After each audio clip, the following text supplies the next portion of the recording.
This episode of Yes But Why podcast is brought to you by Audible. Get a free audiobook download and a 30-day free trial at audibletrial.com/yesbutwhy. Over 180,000 titles to choose from for your iPhone, Android, Kindle, or MP3 player. Download your free audiobook today at audibletrial.com/yesbutwhy.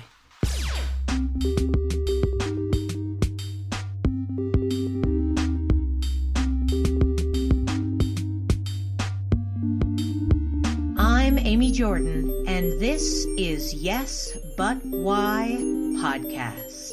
Yeah.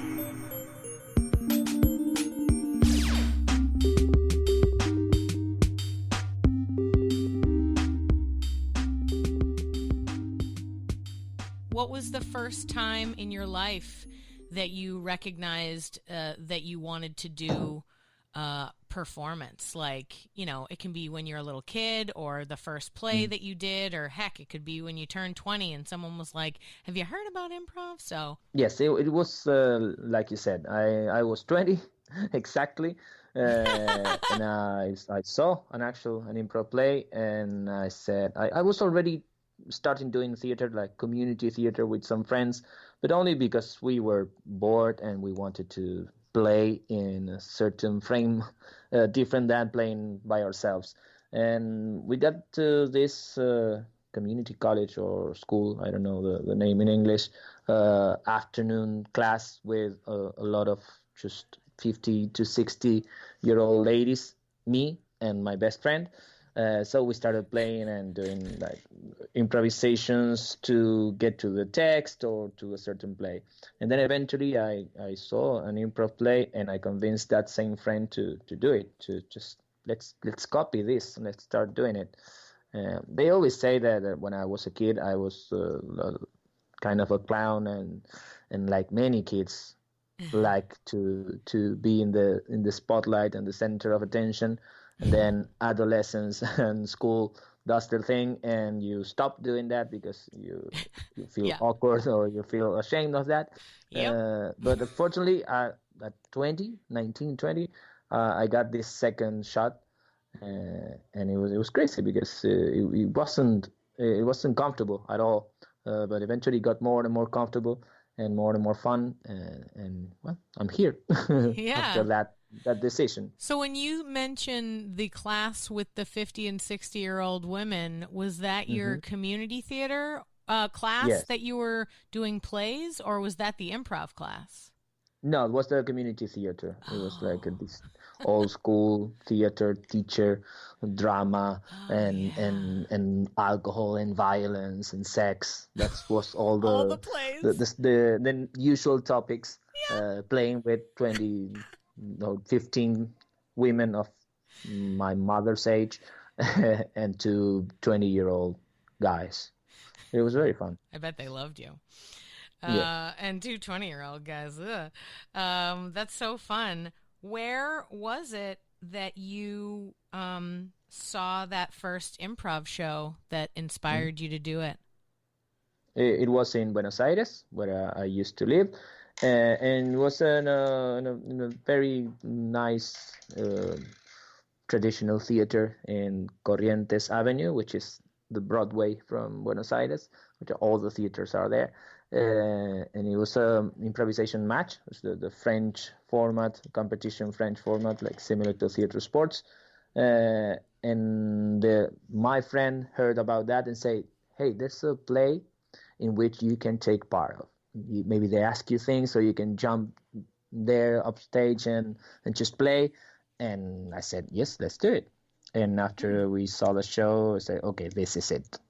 This is it. I don't want to memorize anything again. I want to do this. That's so funny. People always say that. They're like, I don't want to memorize. Improvisers are lazy actors. No, I'm like working so hard against that. I'm like, no, don't be lazy.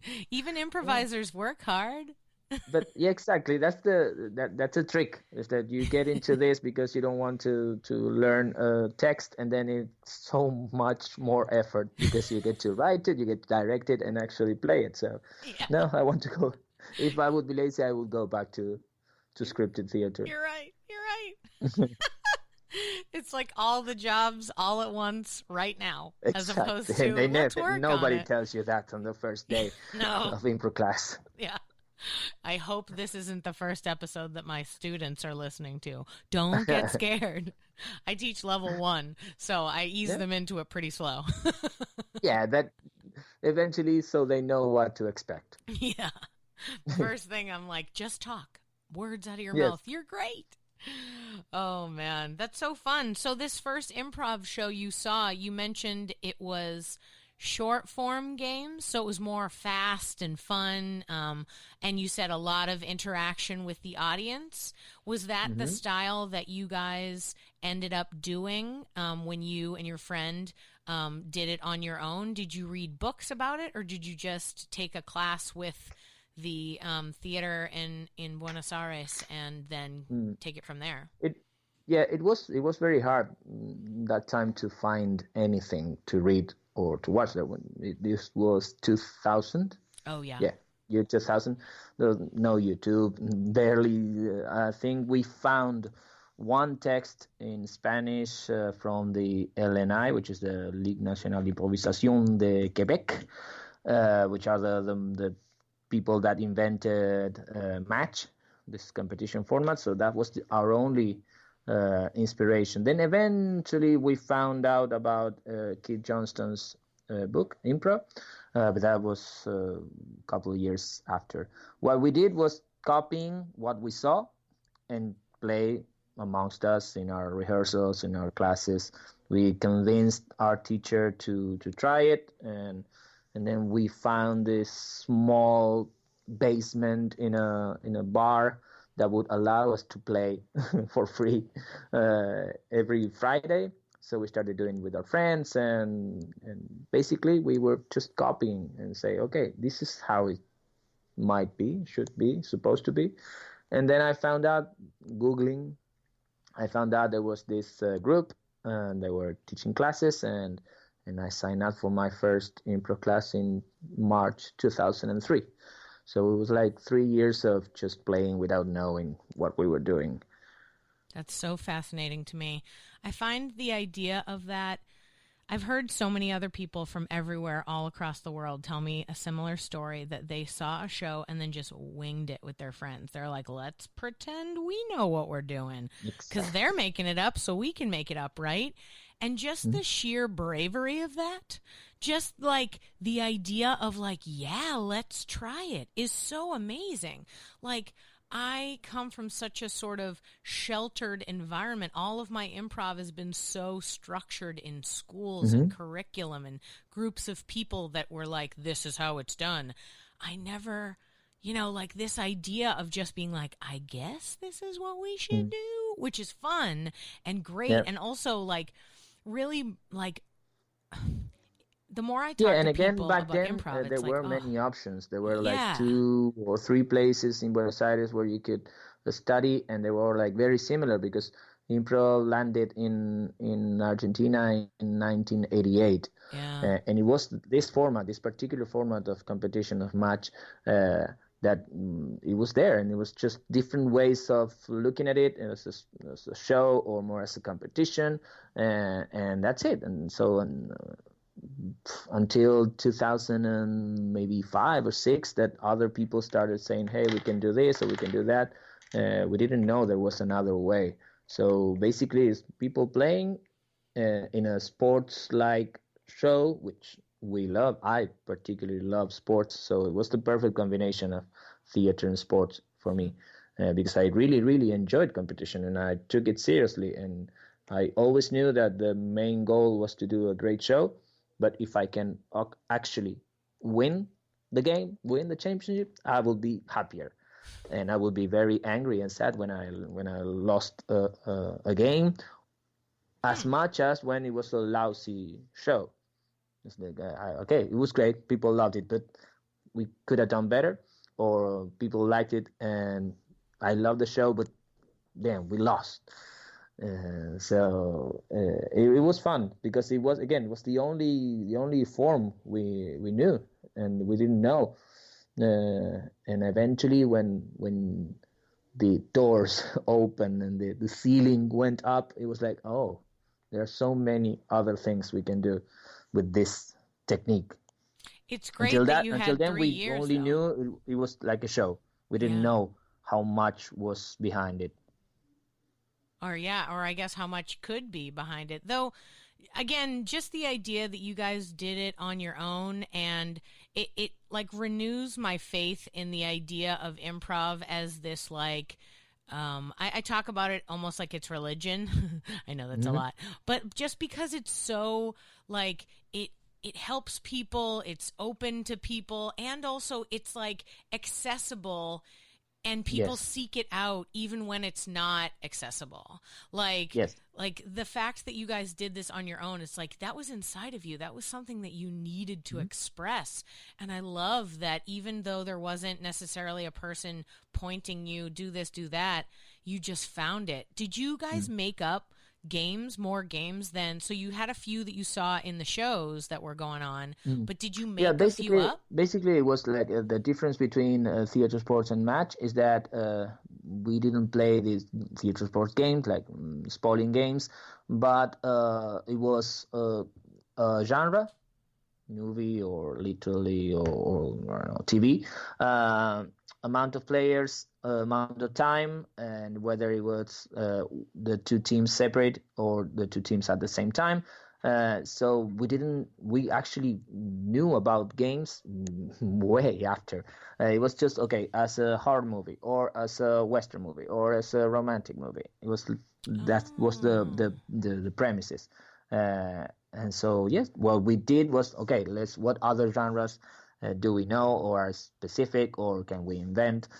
But the idea of, I don't know, playing any other typical theater sport game was unknown to us. So then when you guys found Keith Johnstone, it must have felt perfect. It seems quite aligned with what he was talking about, a lot of the genre stuff.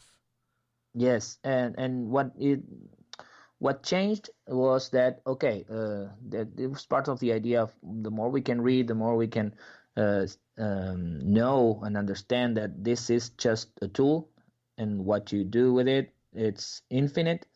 That's when we thought, okay, we saw examples. My first example out of the box was in Spain in 2005. It was an international festival. We got invited to play this match tournament, and each company invited also had to present a show, a particular show, something that was not the match. And I saw a show from Impromadrid, from Spain, that it was just two improvisers on stage telling a story with a camera, so they can do all these monologues, and we could watch it on a screen. And then in another of the stage they had a computer where they typed parts of the story so you can read it. And it was like, this was never in my mind. I thought that was it. And when I saw that, I looked at Marcelo, was my partner by that time. We're doing improv together, and it was like, oh, we can do more. And when we came back to Buenos Aires, we quit match and started our own company. And it was like, yes, we want to keep investigating and diving into this and see what else can we do. And that's when we stopped doing match and made our own format and started playing longer scenes and telling stories. And it was like, okay, this is what I like. Oh, wow. That's amazing. I really love that. What year was that festival you went? When? Sorry? What year was it? 2005. Oh, wow. So you had just started, you are 5 years into doing improv, and this festival just really blew your mind. That's so wonderful that you came back, you created a company, a format, and just got it going. Did you start teaching classes at that point to other people to do your new format, or was it still shows, and where did you put those shows on? We started. We designed this idea. Then eventually, many years later, again, we knew it was something similar to Harold. We never knew who Harold was. We never knew that guy. I don't think any of us know Harold. It was magical. It was this idea of, okay, this kind of format or this structure or is similar to this has been played for a long time in a lot of places, and we never knew about it. And we developed, eventually we evolved to this format by our own. It was like, it makes sense. It's like, okay, maybe it's the natural evolution of an improviser's mind to try and figure out how to tell longer stories, to connect, to stop relying too much on the suggestions, but to really improvise. So we came out with this idea of 3 stories, based each of the stories in a word, and then a 4th story that combined or mixed the 3 realities into one.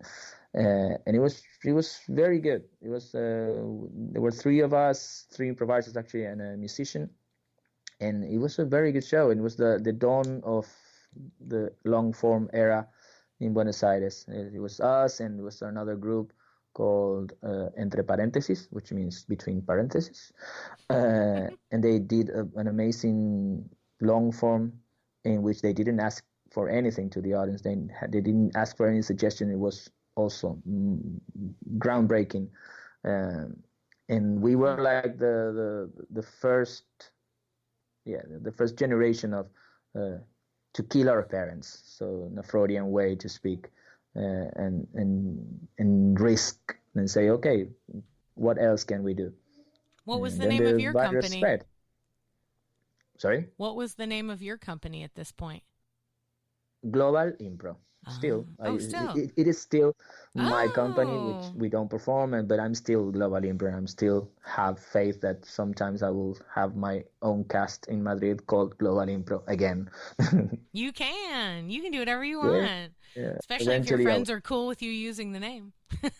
yeah. This it's my email, so still it's info@globalimpro.com. Yeah. You're still paying for the website, so it's yours. Yeah, I dig exactly. it. Yeah. It's mine. and the show was called Swing. Oh. And it was really nice. It was I always remember that show with very with much love, because it was really good, and people liked it, and we were doing something different. So I'm very proud of those years. That's really wonderful. You said it was the dawn of long-form improv in Buenos Aires. Do you, that's very, the idea that you are paying attention to that and that you're connected to that is really interesting. Do you notice the flow of things as you're living them, because some people don't see the big picture. Like, the idea of even saying that is like, oh, wow, you really see the journey of the whole community. Like, that's really amazing. Yes, do you see the big picture? We started, what changed especially was how we communicate within the community itself. It was a very close structure in which every company had their own thing going, and they didn't actually talk to each other. And the first thing we did is start talking to each other and say, hey, I'm trying this and you're trying this, let's get together. And actually, when we met this other company, Entre Paréntesis, the first thing we did after meeting was organizing a local festival, because there were a lot of other small groups that wanted to share and wanted to be seen and wanted to connect. And as we thought that the best thing we could do is to come together and play together, because it was completely opposite to the philosophy that was there. There was everybody just minding their own business and don't share because they will steal your things. And we evolved differently. We evolved to sharing. We evolved to let's play together. And people that were playing next to each other finally got to meet. Yeah. So in 2007, we organized the first open festival in Buenos Aires with 6 troupes from Buenos Aires and 2 other cities nearby. And that was the beginning of this pandemonium of improvisers everywhere, and sharing and inviting each other to to shows and classes and trainings and playing not only with your cast or avoiding the group mentality of we are this, and every time we do a show we play with the same people. And it evolved to, okay, I like you, we are from different troops, but I have an idea of a show or a structure or a theme or whatever, and I want to improvise with you. So eventually we started losing our names as companies and started working with shows. Okay, this is like scripted theater, basically. We started working with projects and say, okay, in this project, I'm going to work with you and you. That's it. We do it. So that I think that was the key to how things evolved in Buenos Aires and the rest of Argentina and eventually to the rest of Latin America. Wow, that's really amazing. I'm so glad that, you guys brought the spirit of community to all the different theaters. I have definitely been part of a community where the theaters did not get along. One of the first theaters I was involved in, the guy who ran it just was kind of a meanie and didn't like anybody and was like, no, don't talk to them. So I was new. I didn't know. I was like, oh, okay, I don't want to talk to them. But, it's so crazy because as you're telling me this story, like that's when we started talking to each other. I was like, I feel like in Austin that happened like 2 years ago. Like it's not like recently. People were very separate and schools were like, this is what we do and this is what you do and don't talk to each other. Yeah, but I think it's the natural evolution of the circles in improv. For me, I once developed this theory of improv comes to a certain community, usually from an outside source. Somebody says, hey, I found this in a festival or in a trip or whatever. And they form a big group, and it's very successful. And then eventually artistic and personal differences, they split up. And that's stage 2. They have 2 different groups with 2 different styles or philosophies. And then they start forming new improvisers. And then stage 3 is these students start to talk to each other and say, hey, our parents don't like each other. Why shouldn't we? And stage 4 is this new mind of working together. And in this stage is where I think we get the most out of improv, when we just work with each other and we don't care where we studied, where we performed, we just share. And but this theory is proof in many communities. It keeps happening. It's natural. It's not good. It's not bad. It's what it is. But I'm usually waiting for the stage 4 moment. When I go to a city and they say, yeah, we are on this moment, I know, you're on stage 2. Wait for stage 4. I promise it'll get better. How sweet of you. Now I want you to do like a tour across America to go city to city and be like, you guys will be okay soon. It will be a nice research project paid for a university or something like that. Just it could be going around the world. You'd probably have to get a PhD in like psychology because you're like studying how communities work. But man, so that's so interesting. So you were like a major part of the improv scene in Buenos Aires. Do you have another job? Do you have a day job? Are you working during the day and doing improv at night? Or did you find a way to do theater and improv full time? And right now, since when I was living in Buenos Aires, I used to also work as I never know how to say this without sounding creepy, as a child entertainer for birthdays. Sure. It makes sense. I have a kid, so it's a lot easier to work, I'm like, oh yeah, 2-3 hours per day. And I got to steal a lot of things from kids because they are natural improvisers and clowns. So I had so much fun. And so that was awesome. What paid the rent. I was already playing in a couple of theaters and doing some touring, and especially in Latin America. And then 3 years ago, when I moved to Spain, I moved to Madrid, and I finally said, okay, I don't have to do any other thing but improv and improv related things or acting related things. So my independence, 100% independence, came officially 3 years ago.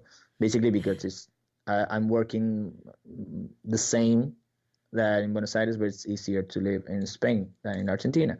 So that helps that I can just focus on improv in general. Yeah. When you moved to Madrid, did you Mm-hmm. move there for a job? Like, was there an improv theater you had connected with and they said, hey, we want you to work with us? Or were you No, like, no, I gotta I go knew, have an adventure, and then you happened yeah, to go to Madrid? I knew a lot of people in Madrid because I came here a couple of times before touring in Europe, and Oh, I knew there would be opportunities, but nothing sure. So when I came, I just started talking to these people, and they offered me teaching in a school, and they offered me taking part of a cast in another group. And eventually, the good thing is when I came, the season was already started. So that first year, I was like the cover for everyone. If they needed a teacher, I was free. If they needed a cover for a show, I was free. So that first year, I had a lot of work. And one other thing that I usually do is I travel a lot. And now that I'm in Europe, everything is closer. Because when yeah. I used to live in Argentina, every time I was invited to a festival, I had to organize a tour around it to Yeah. make it worth. Now I can go for a weekend to another country here because it's 2 hours Yeah. flight. Good old Eurail. Love that. And so I just came from 2 festivals in Vienna and in Poland, and it was just 12 days. And I it was love it. great. That's so awesome. Oh, that's so great. And there really is like a major European connection for improv. Like the festivals are amazing. And so it's really great that you're really taking advantage of it and going around and enjoying all of the festivals you possibly can. I'm not going to lie, I'm very jealous, but in a nice way. This is so cool. I'm really excited about it. I also am excited about how did you, okay, first of all, just to say when you were an entertainer at children's parties, like Mhm. that in and of itself is such a like extroverted thing to do. Like people who are shy are not gonna try to Yeah, entertain of kids. course. Like you're clearly a performer forever, and the fact that that was your other job to make money, like you're made for this. You're like all performer head to toe. I love it. And I love that how like you're talking about it was such like, oh yeah, that's just what you do. I'm like, every move you're telling me you've made is so brave. Like people don't do this. People aren't like, Yeah, oh, but you know I what? always I'm say just gonna move to when Madrid. I was very conscious of my choices when I was Yeah. just a teenager. I always knew that I would never work 8 hours per day, 5 hours, Yeah, 5 days a yeah. week. That was not my thing, and I never had a job like that. So I always tried to have as much time for me possible. I don't need much money to live, and I'm not a consumer, so that helps. But Yeah. I, I sometimes I was broke and I didn't have money to pay for things, but I kept on my on my journey of do what you want to do, because otherwise, if you have a job, I'm not saying a bad job, a good job with a good pay, and it's okay. It's not your thing, but it's a very good job. Then you won't break that chain. You will be stuck there because it's not enough for you to rebel. Uh, and I knew that that might happen. So no, just keep. I had a lot of other crazy works before and during entertainer I bet. and like giant puppets or puppeteer. Right. Uh, I worked for a summer in the local in Argentina Sea World. I was Ah, up for any not structure formal job that people could offer. I love it. Me too. I did the same thing. I was like, I am not going to do it. I have definitely worked a couple of 9-to-5s, but I go through this company that is a temporary agency. So you just get like, you do like a week to cover somebody's vacation. Yeah, you keep changing. That's all that I can handle, 1 week. And I'm like, okay, bye everybody. And you're everybody's favorite person because you're new and exciting. Best. Yeah, I love that. That really just, I think that that's an important part of, living this kind of thing is like you made a decision not to go down the road that could lead you to like a day job that was comfortable. So you would be afraid to leave it. And that is super smart because I feel like I'm always talking to people and they're like, well, I got to have this responsible thing. And it's like, no, adjust the rest of your life so that whatever job that you can find in the wacky world that you want to work in will pay for what you need. Like, I like the idea where you're like, I don't need that much money to live. Hopefully, if you can budget well enough, most of us can live relatively cheaply, especially if you're working so hard towards a dream. And yay, so happy for you that it all sort of worked out. That turns out it's like less money to live in Madrid. Awesome. I'm so happy. Now, other thing that you did that I wanted to give you a compliment on was when you first moved to Madrid, you said you got involved with the theater, but it was too late to get you in as a teacher, so you just helped everybody else. Like, pro tip, everyone who's listening, the number one way to get a new crowd to love you is help them for a year. Like, just spend all your time helping them. The fact that you were always there to assist them must have just made everybody feel so much more at ease. Like, oh, he's here. He's got my back. He can take care of it. Yeah.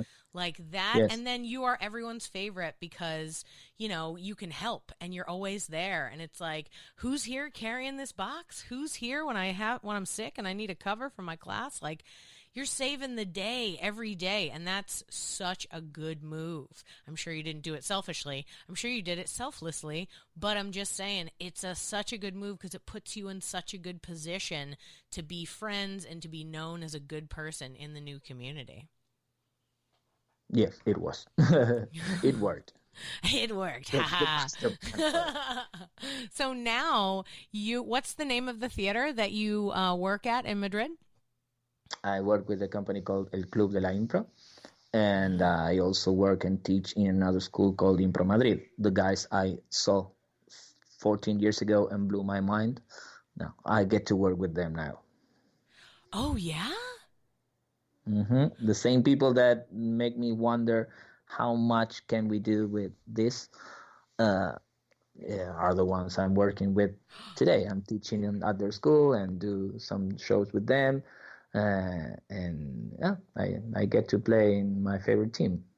That's awesome. So in this case, meeting the people that inspired you was not bad. They were great. They were great. And it was one of the first that offered me a job as a teacher in their school because we share the same philosophy, and it was great, awesome. Of course, I learned it from you. So it's great that I can be part of that same philosophy and same team. Did you tell them? Yes, I actually I wrote a book about improv and football and soccer, and on there I wrote that in the book that it was for me. It was like playing for Barcelona. I'm a Barcelona fan here in Spain, so it was like you are the team where a lot of other players would like to play, and I'm here. So I was like, this is for you. So yeah, it was very cool. That's great. That's so awesome. And what a fun way. You're like, oh, you read my book. I like it. Man, that's so awesome. Tell me now then, what's your experience day to day now? Are you teaching classes? Are you coaching troops? How much do you perform? Well, this year now starting, I'm teaching at once a week at Impromadrid, and I have another class in another school, another weekly class, and now I will be coaching a company also from Madrid. They asked for my help just a couple months ago. So we're starting next Friday. Actually, they need a director for a specific show they are developing. So I'm very excited about that because I really like directing. And on next Friday, we'll start in a new season of a show. It's called Impromagia, which is how it sounds, impro and magic, which is very cool. And we will be playing every Friday for the next 3 months, and that's basically it. That's a lot. I also have a duo show with another improviser that he's not from Madrid, he's from Mallorca, and so we try to synchronize our calendars and try to find a city where we can play. So the idea is to have as many chances we can to show this new format. And basically, yes, this is what I expect for the next 3 months. Then you never know, because Madrid keeps changing and the season keeps changing, and we're improvisers and everything changes and we adapt. That's the good thing. And usually once a month or once every 2 months, I travel somewhere else to play or teach in a festival or just visiting. So that's also part of my monthly or yearly structure, is to travel as much as I can, because I still have that curiousness and want to meet more people and more ways of doing it, and share my ideas and find new ideas and challenge people, be challenged by them, and return a better improviser. That's my goal. Every time I go to a festival, it's not that common, but when it happens, it's amazing to return home better than you left. That's an amazing feeling. Yeah, especially when there's so many students too that get to soak up what you just experienced. As soon as you get home, you're like, guys, guess what I learned? Let me tell you all about it. Yeah. And then everybody's better. We have a Tuesday show that there's like, it's not a company, it's not a troupe, but we are 15 improvisers in a WhatsApp group that every Tuesday we play in a very underground place that's packed with 70, 80 people every Tuesday. And the idea is to experiment. And I have an idea, or I saw this, or I saw a movie, or I read a book, or I went to a festival and saw this format. I want to try it. So basically we try new things every Tuesday. And it's amazing because those improvisers are some of the best improvisers, most experienced improvisers in town, and you get to play with these people every week and new stuff, so we don't get too comfortable. Yeah, wow. That sounds like a really fun show. All the experimental stuff you guys get to do. Try this out, see how it works. That's a super fun situation there. Man, so you seem to be full speed ahead all the time. You've got always working. You've always got new ideas. You're bringing communities together. Has there ever been a time that you've, hit a wall or felt like you had no more creative juices flowing in you? And if you did, how do you generally get out of that kind of slump? It happened to me not because of the improv technique, but the improv community. When I was living in Buenos Aires, I got tired of pulling the car. It's like, I'm so tired of producing, of directing, or doing and not seeing the results. Partially because of the community itself. A lot has to do with the economical, political situation in Latin America that's so unexpected and so unstable. So I was like, I don't want to do this anymore. Not the going on stage or teaching, but organizing things is very hard, very complicated everywhere. Yeah. And when the environment doesn't help, it's very, how you say, when you don't want to do it anymore, like it's overwhelming, basically. Yeah, I think of disheartening, like make you sad. Yeah. So a little bit of that, or a lot of that, changed when I moved to Madrid, because I thought things were easier. But I think it has to do with how you get used to it. But now it's the third year I'm living here, and I'm already complaining about how people don't think more than 2 or 3 months ahead. But then before this, 2 months or 3 months ahead was a lot of time for me. Now it's not. Now I think I can plan for 6 months, or when I work with people from other countries, like Germany, for instance, they book you shows and trips and workshops with 5 or 6 months ahead. It's crazy, but it's also nice. And for instance, now there's Gael, Laura, from different. Oh, yeah. From You going to Bali? Sorry, just 1 second. It was an incoming call. I hear you. It happened to me last and they are traveling the world, and they want to do some shows and workshops wait, here. Hold on. Do me a favor. Since the phone call came through, I'll have to cut it. So, like, can you tell me about Laura and Gael again? Yeah, the Laura and Gael, they are a couple of improvisers. She's from the Netherlands, Laura Donervat, she's amazing, and he's Gael Perry from France. They got together and they got married, and they started a world tour. One of the cities they're hitting is Madrid, and of course they have this, especially Laura from Netherlands. They organize things with a lot of time, and I said, no, this doesn't work here in Madrid. I need 2 weeks tops. People won't commit to anything earlier than that. So that's how the cultural differences within Europe are also very important. Do you think that, do you guys have like a regular schedule each year? Meaning like you have the same festival every year on the same time of year? There's like certain big events that repeat each year, or is it different all the time? No, Madrid doesn't have like a very close structure in terms of a season. We don't have a big festival. No, I'm thinking right now when you ask the question, but no, we don't have anything that will say, okay, I know that every October we have this or we have that. Yeah. Because I feel like that's I what would helps like here. to have it, but it's very complicated. Oh, totally. I mean, I would never want to run a festival, and believe me, Exactly. I would never suggest to you to do that. That is Exactly. the extra I would special love nightmare of for organizing. somebody else to do it, and I will go. I will attend, but no, not me. Yeah, that's right. Other Madrid listeners, start a festival. So much fun. You should do it. We'll come. We will support you.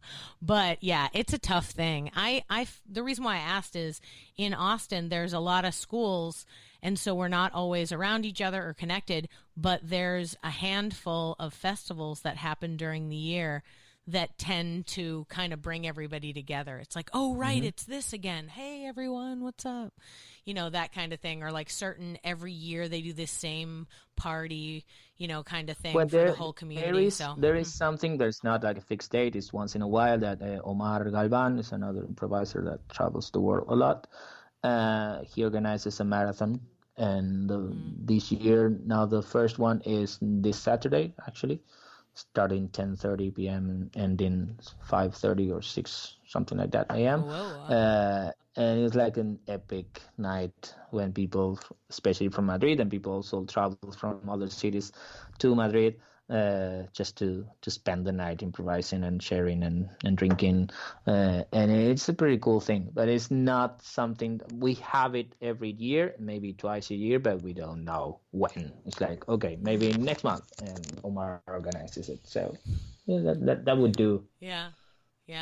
It can be so interesting, even like we were talking about earlier, that people who take improv classes often take it because they don't want to memorize lines. I think there's also a level of like, I don't want to commit to anything. You're like, you got to commit a little. But, that can be really hard as far as like creating, long-term schedules or trying to plan far out. I am also in the camp that definitely plans very far out. So I'm like planning next summer now. I'm like, then, but that's just because it makes it easier financially to plan it out. But, but like when you have, so you've mentioned a few of the projects that you're working on right now. I'm going to try to say this without using an idiom. I say, what is your jam? But what I mean is, like, when you're teaching, when you're performing right now, all of us, I'm a teacher too, and so I teach a lot of the same things over and over. Each time I teach them with a new class, they get it flavored a little different by me based on whatever thing I'm thinking of. Like sometimes I teach it and I'm super focused on emotional choices. And then so I'm always like, deep emotions. But sometimes I'm like, no, we're going to be cold and structured to understand, what's the thing right now that's your teaching jam? Yes. Last year it was how we talked and how many words we say and how little things we actually end up saying. How much we talk and how little we say. That's how I can put it. Yeah. Because I love silences and I love words, and because I love words, I don't want to listen to you talking all the time because you are going to miss all the good words. And then now I have the same thing with space, with movement. Okay, great. Don't move too much, and if you do, move consciously. So I'm working a lot with stage design and the idea of what are your position and when do you start a scene, where do you start a scene. Usually look at any improv scene from everywhere, and you will find two people negotiating in the center of the stage. That was 90% of all improv scenes start like that, because that's what we do. We just meet in the middle and negotiate. And what I want is to make bold choices and say, okay, we're going to do the same, but I will start upstage left or downstage right or whatever, and then try to make that conscious choice. And if I move wisely and say, okay, if I move, it's because my director told me I should move, not because I don't know what to do and I move. Because it's the same with words. If you don't know what to say, just maybe you should shut up.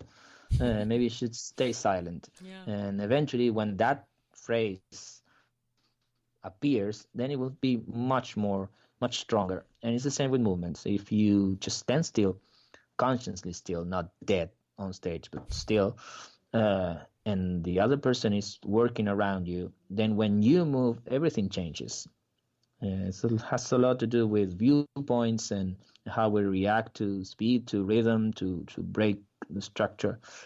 So that's what's on my mind now, and it crosses everything I say. It's like everything I told you, everything I teach you has to do with also conscience. Because improv is kind of a trance, but the idea is that eventually we can control part of that trance. We're still on the hands of our unconsciousness, and it's amazing, but the director has to be with the cold mind and say, okay, now go do it, or not hold it. And the director part is one of my favorites, and I want people to start directing themselves more. Yeah, that's awesome.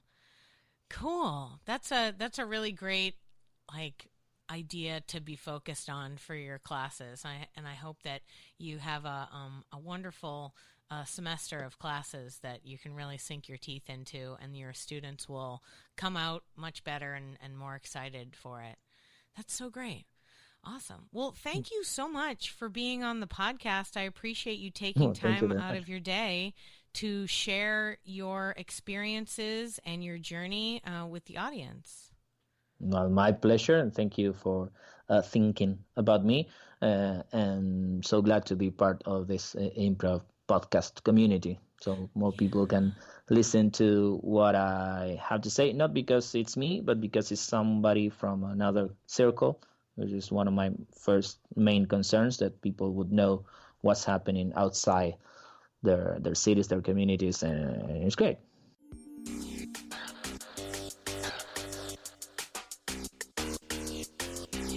Thanks for listening to Yes But Why podcast.